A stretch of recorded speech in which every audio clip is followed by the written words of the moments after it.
Dito kami ngayon sa El Rancho. Titingnan namin kung saan ang gagaling yung tubig ng pool ni Boss Jun. Ay nako, hiking na, biking pa.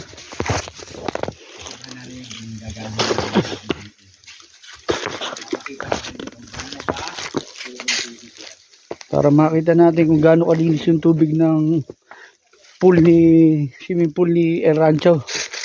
Papakita namin sa inyo dito sa bukal. Napakalinis. Nandiyan na ta? Yan lang yan eh. Napuntahan ko na ito dati. Barberong Gala. Thank you for watching. Naku po, napakataas ng mga bato. Ang lalaki. Biking na, hiking pa. Ay, teka lang, tabi-tabi po.